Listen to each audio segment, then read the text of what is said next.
SSC के English series में आप लोगों का फिर से स्वागत है। 12 सितंबर शिफ्ट 3 वाला है। The following sentence has been split into 4 segments. Identify the segment that contains a grammatical error. By the time I turn 30 I would had visited every continent in the world and have gained a wealth of knowledge and experience. तो देखो यहाँ पे एक future की बात तो की जा रही है, लेकिन एक इमेजिनरी की भी बात की जा रही है कि जब तक मैं 30 का हूँगा मैं दुनिया में जितने भी कॉन्टिनेंट है सारे द्वीपों को घूम चुका हूँगा और बहुत सारा नॉलेज और एक्सपीरियंस गेन कर चुका हूँगा। तो यहाँ पर तुम्हें जो है आई वुड हैव का यूज करना होगा, ना कि हैड। यहाँ पर तुम आई विल हैव का भी यूज कर सकते हो क्योंकि फ्यूचर का सेंस दे रहा है, लेकिन साथ ही यहाँ पर तुम्हें एक इमेजिनरी का भी सेंस दे रहा है, तो इसलिए वुड हैव का यूज करोगे तो ज्यादा सही रहेगा। तो हम बोलेंगे I would have visited every continent in the world. तो इसलिए तुम्हारा ये जो सेगमेंट है ये गलत है, तो तुम्हारा ये सेगमेंट गलत है। The following sentence has been divided into 4 parts. Identify the part that contains an error. It is a state of chaos since the chairman resigned. तो देखो यहाँ क्या बोल रहा है, since the chairman resigned. It means that तुम्हें एक time बता रहा है कि जब से चेयरमैन ने रिजाइन दिया है तब से यहाँ पे एक chaos की स्थिति है, एक अराजकता की स्थिति है। तो जब तुम्हारा टाइम दे दिया है इट मीन्स दैट ये प्रेजेंट परफेक्ट कॉन्टिन्यूअस टेंस का है, तो हम इट इज नहीं बल्कि इट हैज बीन का यूज करेंगे। It has been a state of chaos। इसलिए तुम्हारा जो पहला ही सेगमेंट है ये गलत है। Select the most appropriate meaning of the given idiom. The apple of one's eye यानी आंखों का तारा, आंखों का तारा यानी बहुत प्यारा, तो वेरी डियर हो जाएगा, बहुत प्यारा। वेरी चेयरफुल का मतलब बहुत हंसमुख, खुशनुमा। वेरी नाइस का मतलब बहुत अच्छा, और वेरी प्लीजिंग का मतलब बहुत मनभावन। Select the most appropriate antonym of the given word. Harmony. Harmony का मतलब होता है शांति वाला, मेलजोल वाला यानी सद्भाव वाला, तो इसका एंटोनिम हो जाएगा कॉन्फ्लिक्ट। कॉन्फ्लिक्ट मतलब संघर्ष वाला, टकराव वाला, यानी एक तरह से विवाद की स्थिति। अब अडेप्टेबिलिटी। अब अडेप्टेबिलिटी का मतलब होता है अनुकूलनशीलता, यानी कि बदलती परिस्थितियों के अनुसार ढलने की क्षमता। क्लैरिटी मतलब होता है स्पष्टता, और यूनिटी यानी एकता। Select the most appropriate option that can substitute the underlined segment in the given sentence. Pandemics have often been caused by a disease that spreads by physical touch or contact. तो that spreads by physical touch or contact को तुम्हें यहाँ पर one word substitute करना है, तो क्या हो सकता है। तो देखो इनमें से जो कॉन्टेजियस लिखा हुआ है, कॉन्टेजियस का मतलब होता है जो चीज संक्रामक हो, यानी संक्रमण से फैले, छूने से, स्पर्श से या फिर किसी के संपर्क में आने से फैले, तो उसे हम कहते हैं संक्रामक। तो यहाँ पर कॉन्टेजियस एकदम करेक्ट हो जाएगा। इसके अलावा विगरस का मतलब होता है सशक्त, जोरदार, और रोबस्ट का मतलब होता है मजबूत, और फास्टिडियस मतलब होता है जो नखरे बहुत दिखाता हो। Select the most appropriate meaning of the underlined idiom in the given sentence. The two neighbors will probably stop fighting when pigs fly। तो when pigs fly जो इडियम है इसका तुम्हें मतलब बताना। तो when pigs fly जब सुअर उड़ेंगे, तो वो लोग कब झगड़ा करना खत्म करेंगे, जब सुअर उड़ेंगे, यानी कि कभी भी नहीं। तो ऐसी घटना जो कभी भी नहीं होगी यानी असंभव है, तो something that is impossible. Select the most appropriate option to fill in the blank. Her dedication to her work was blank what anyone had expected. यानी उसका काम के प्रति जो डेडिकेशन है, जो लगाव है, वो किस तरह का है, तो जितना किसी ने भी उम्मीद की होगी उससे कहीं ज्यादा है। तो यहाँ पे कहीं ज्यादा का सेंस दे रहा है, तो हम क्या यूज करेंगे, तो इनमें से हम बियॉन्ड का यूज करेंगे। बियॉन्ड मतलब होता है कहीं ज्यादा, एकदम परे। इसके अलावा ओवर का मतलब होता है ऊपर, बिसाइड मतलब बगल में, और थ्रू मतलब उसके माध्यम से या उसके माध्यम से होकर। There is a spelling error in the given sentence. Select the option that contains the incorrectly spelled word. He was in despair because of the expiry of his license। तो उसका लाइसेंस एक्सपायर हो गया तो क्या होगा, दुखी होगा, निराश होगा। तो उसके लिए जो वर्ड हम यूज करते हैं वो डिस्पेयर होता है, DESPAIR, ना कि PARE। इसलिए तुम्हारा ये वर्ड गलत लिखा हुआ है। सिलेक्ट बाकी देख लो। एक्सपायरी मतलब समाप्ति, बिकॉज मतलब क्योंकि, और लाइसेंस यानी licence. Select the most appropriate antonym of the given word. Demolish. Demolish मतलब होता है किसी चीज को बर्बाद करना, पूरी तरह से नष्ट करना, या फिर अगर किसी बिल्डिंग के सेंस में देखें तो उसको ढहाना। इसका एंटोनिम हो जाएगा कंस्ट्रक्ट। कंस्ट्रक्ट मतलब होता है निर्माण करना, बनाना। इनवाइट मतलब हो गया आमंत्रित करना। क्रिटिसाइज मतलब आलोचना करना, और अप्रिशिएट यानी कि प्रशंसा करना, सराहना करना। Parts of the following sentence have been given as options. Select the option that contains an error. Tushar is junior than all his colleagues. ये मैं बहुत बार बता चुका हूँ कि जूनियर, सीनियर, सुपीरियर, इंफीरियर इन सब के साथ देन नहीं बल्कि टू का यूज किया जाता है, तो इसलिए Tushar is junior to all his colleagues होगा, इसलिए तुम्हारा ये सेगमेंट गलत है। Select the most appropriate synonym of the given word enchanted. Enchanted का मतलब होता है जो आकर्षित हो या मतलब मंत्रमुग्ध हो, जो मतलब किसी चीज से बहुत ज्यादा प्रभावित होना, उसको हम कहते हैं मंत्रमुग्ध। इसका सिनोनिम हो जाएगा अपीलिंग। अपीलिंग का भी मतलब होता है आकर्षक या मनभावन। इसके अलावा डिसगस्टेड का मतलब होता है जिससे घिन भरे।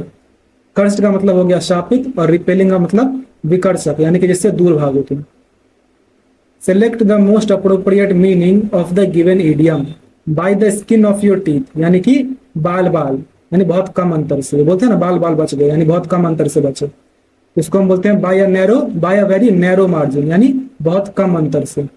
To be less affected by criticism and rebuffs, यानी कि आलोचनाओं और रिबफ मतलब होता है अस्वीकृतियों, तो आलोचनाओं और अस्वीकृतियों से बहुत कम प्रभावित होना। वेरी प्रोटेक्टिव यानी बहुत सुरक्षात्मक। सेव्ड बाय अदर्स यानी दूसरों द्वारा सेव किया गया, बचाया गया। The following sentence has been divided into 4 parts. Identify the part that contains an error. One of my brothers write novels for leisure. Leisure मतलब होता है कि वो, ऐसे तो लीजर मतलब फुर्सत होता है, लेकिन यहाँ पर लीजर का मतलब हो जाएगा मनोरंजन के लिए, यानी खाली टाइम में रहता है तो वो उपन्यास वगैरह लिखता है। तो जब वन ऑफ माय ब्रदर्स बोल रहा है, इट मींस दैट सिंगुलर की बात कर रहा है, तो इसलिए यहाँ पर राइट्स होगा ना कि राइट, तो one of my brothers writes होना चाहिए, इसलिए तुम्हारा ये बी सेगमेंट गलत है। The following sentence has been split into 4 segments. Identify the segment that contains a grammatical error. Henry is known as an excellent writer and good communicator in English. तो जब यहाँ पर एक्सलेंट राइटर से पहले N use किया, उसी तरह से गुड कम्युनिकेटर के पहले भी अ यूज करना चाहिए था ना, इसमें तो एन यूज किया क्योंकि वॉवेल था, यहाँ पर कॉन्स्टेंट है इसलिए यहाँ पर कॉन्सोनेंट है, तो यहाँ पर हमें ए का यूज करेंगे, हो जाएगा ये सेगमेंट तुम्हारा गलत है। Henry is known as an excellent writer and a good communicator in English हो जाएगा। नेक्स्ट है select the option that can be used as a one word substitute for the given group of words. The arrangement of events or dates in the order of their occurrence, यानी घटनाएं जिस क्रम में घटित हुई थी उसी क्रम में उनको अरेंज करना, व्यवस्थित करना, तो इसको हम कहते हैं क्रोनोलॉजी। क्रोनोलॉजी यानी कि कालक्रम से। इसके अलावा थियोलॉजी मतलब भगवान का और रिलीजियस चीजों का अध्ययन करना। एंटोमोलॉजी यानी कि कीटों का अध्ययन करना, और साइकोलॉजी यानी मनोविज्ञान, मानव मस्तिष्क का अध्ययन करना। Choose the most appropriate meaning of the underlined idiom in the given sentence. As soon as Rohan learned that he had topped the examination, he was on cloud 9. यानी जैसे उसे पता चला कि उसने एग्जाम में टॉप किया है, वो क्या था? क्लाउड 9। तो जब हिंदी में हम बोलते हैं तो बोलते हैं 7वें आसमान पर, और इंग्लिश में बोलते हैं ऑन क्लाउड 9। इसका मतलब होता है बहुत खुश, यानी वेरी हैप्पी। ये तो यार बहुत बार पूछा गया। Select the most appropriate option that can substitute the underlined segment in the following sentence. His research on the migratory patterns of the birds is run of the mill. तो run of the mill जो है ये तुम्हारा underlined है, जो शायद मैं करना भूल गया हूँ। रन ऑफ द मिल जो इडियम है इसका मतलब होता है कि एवरेज था, यानी साधारण था, इसलिए हम यहाँ पे एवरेज बता देंगे इसको। उसका जो बर्ड्स के माइग्रेटरी पैटर्न्स के ऊपर रिसर्च था वो साधारण सा था, सामान्य सा था। इसके अलावा एब्सर्ड मतलब होता है बेतुका। 1 in a million यानी कि बहुत ही दुर्लभ, और ट्रैश यानी कि बेकार, कूड़ा। Select the option that rectifies the spelling of the underlined word in the given sentence. The politician guaranteed that he would create jobs if elected. क्या होना चाहिए? The politician guaranteed. Guaranteed मतलब होता है वादा किया, आश्वासन दिया, तो इसकी करेक्ट स्पेलिंग होती है GUARANTEED, guaranteed. Select the most appropriate option to fill in the blank. The old man distributed his property blank his 10 grandchildren equally. यहाँ पर देखो 2 लोगों की बात नहीं की जा रही, यहाँ पे 10 लोगों की बात की जा रही है।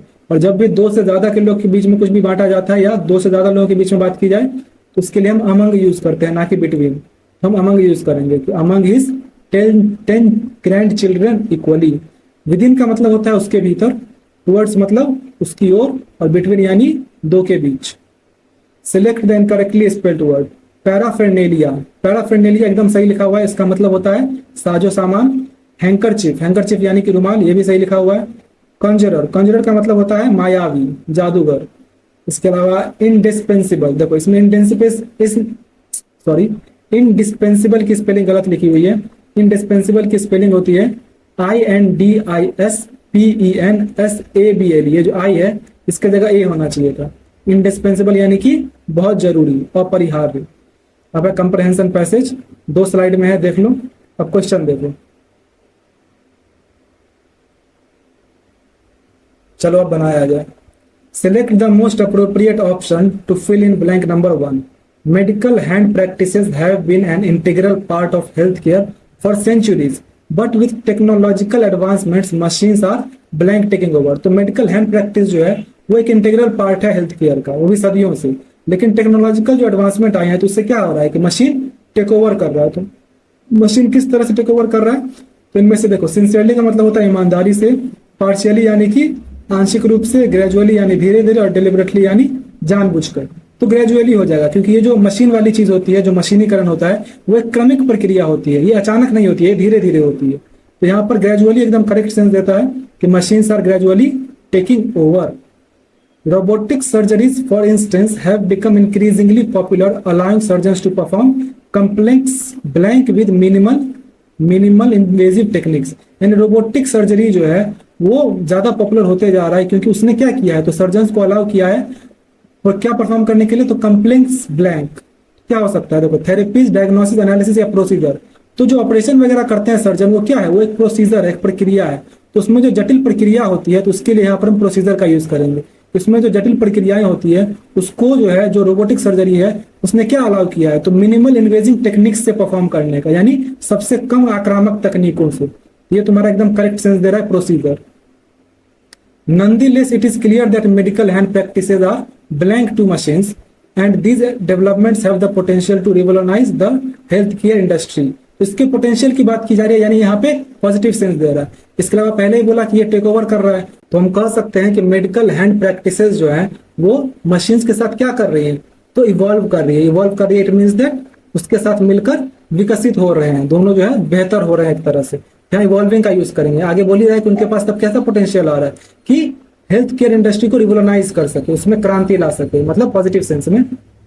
Additionally, the use of telemedicine and remote monitoring devices allows patients to receive medical care from the blank of their homes, particularly beneficial for those in rural or remote areas. तो ग्रामीण क्षेत्रों में एक और ज्यादा क्या कर रहा है, तो देखो, एक तो ये पेशेंट्स को किस चीज में अलाउ कर रहा है, तो मेडिकल केयर रिसीव करना फ्रॉम घर से ही उनके, यानी कि उनके घर से क्या हो सकता है, लोकेलिटी, कंफर्ट, रेंज या इनकन्वीनियंस। लोकेलिटी मतलब होता है स्थान, कंफर्ट मतलब होता है आराम, रेंज यानी कि सीमा, और इनकन्वीनियंस यानी कि असुविधा। तो यहाँ कंफर्ट एकदम करेक्ट सेंस देता है कि अपने घरों के आराम से ही जो है वो मेडिकल केयर को रिसीव कर सकते हैं। इस चीज में पेशेंट्स को अलाउ कर रहा है जो टेलीमेडिसिन और रिमोट मॉनिटरिंग डिवाइसेज हैं। तो कंफर्ट यहाँ पे करेक्ट सेंस देता है कि अपने घरों के आराम से, यानी बिना किसी परेशानी के। Furthermore, medical machines provide healthcare professionals with real-time information, blank them to make informed decisions and adjust treatment plans accordingly. तो ये क्या कर रहे हैं, उन लोगों को एक सही डिसीजन लेने में और किस तरह से जो है वो ट्रीटमेंट के अकॉर्डिंग अपने प्लान को एडजस्ट करेंगे, इस चीजों में वो क्या कर रहे हैं, तो उनको इनेबल कर रहे हैं, मीन्स उनको सक्षम बना रहे हैं। यहाँ पे इनेबलिंग एकदम करेक्ट सेंस देता है। इसके अलावा री इमेजिनिंग यानी पुनर्कल्पना करना, अडेप्टिंग यानी अनुकूलन करना, और निग्लेक्टिंग यानी उपेक्षा करना। ये तीन होगा नहीं तो इनेबलिंग हो जाएगा। इस तरह से ये कंप्लीट हुआ।